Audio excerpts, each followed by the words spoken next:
ಇನ್ನು ಕೆಪಿಸಿಸಿ ಅಧ್ಯಕ್ಷ ಸ್ಥಾನದ ಬಗ್ಗೆ ಹೈಕಮಾಂಡ್ ಮಟ್ಟದಲ್ಲಿ ಚರ್ಚೆ ಏನಾದರೂ ಆಗುತ್ತಾ ಅನ್ನುವಂತಹ ಪ್ರಶ್ನೆ ಎದುರಾಗ್ತಾ ಇದೆ. ಎಐಸಿಸಿ ನೂತನ ಕಚೇರಿ ಉದ್ಘಾಟನೆಗೆ ಕಾಂಗ್ರೆಸ್ನ ನಾಯಕರು ತೆರಳುತ್ತಾ ಇದ್ದಾರೆ. ಈಗಾಗಲೇ ಡಿಸಿಎಂ ಡಿಕೆ ಶಿವಕುಮಾರ್ ಅವರು ಕೆಪಿಸಿಸಿ ಅಧ್ಯಕ್ಷರಾಗಿದ್ದಾರೆ. ಅವರ ಅವಧಿ ಕೂಡ ಮುಕ್ತಾಯ ಆಗಿದೆ. ಇದೇ ಕಾರಣಕ್ಕಾಗಿ ಡಿಕೆ ಶಿವಕುಮಾರ್ ಅವರು ಕೂಡ ಕೆಪಿಸಿಸಿ ಅಧ್ಯಕ್ಷ ಸ್ಥಾನದಿಂದ ಕೆಳಗಿಳಿಯುವಂತಹ ಒಂದು ಮಾತುಗಳನ್ನು ಹೇಳ್ತಾ ಇದ್ದಾರೆ. ಹೀಗಾಗಿ ಕಾಂಗ್ರೆಸ್ನ ಎಐಸಿಸಿ ನಾಯಕರು ಈ ವಿಚಾರಕ್ಕೆ ಸಂಬಂಧಪಟ್ಟಂತೆ ಚರ್ಚೆ ಮಾಡ್ತಾರಾ ಅನ್ನುವಂತಹ ಒಂದು ಪ್ರಶ್ನೆ ಎದುರಾಗ್ತಾ ಇದೆ.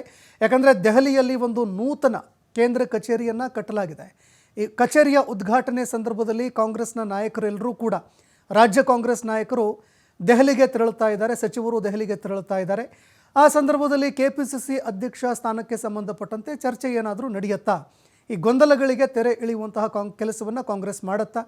ಕೆಪಿಸಿಸಿ ಅಧ್ಯಕ್ಷ ಸ್ಥಾನ ಬಿಡೋದಕ್ಕೆ ಡಿಕೆ ಶಿವಕುಮಾರ್ ಅವರು ಈಗಾಗಲೇ ನಿರ್ಧಾರ ಮಾಡಿದ್ದಾರೆ. ಯಾಕಂದರೆ 2-3 ಖಾತೆಗಳಿದ್ದಾವೆ. ಮತ್ತೊಂದೆಡೆ ಬೆಂಗಳೂರನ್ನು ಕೂಡ ಅವರು ನಿಭಾಯಿಸಬೇಕು. ಈ ಎಲ್ಲದರ ನಡುವೆ ತಮ್ಮ ಹುದ್ದೆಯನ್ನು ನಿರ್ವಹಣೆ ಮಾಡೋದಕ್ಕೆ ಆಗ್ತಾ ಇಲ್ಲ ಅನ್ನುವಂತಹ ಮಾತುಗಳನ್ನು ತಾವೇ ಹೇಳಿದರು.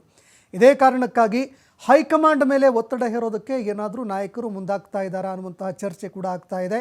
ಹೀಗಾಗಿ ದೆಹಲಿಯಲ್ಲಿ ನಡೆಯುವಂತಹ ಸಭೆಯಲ್ಲಿ ಏನೆಲ್ಲ ಚರ್ಚೆ ಆಗುತ್ತೆ ಅನ್ನುವಂಥದ್ದನ್ನು ಕಾದು ನೋಡಬೇಕಾಗತ್ತೆ.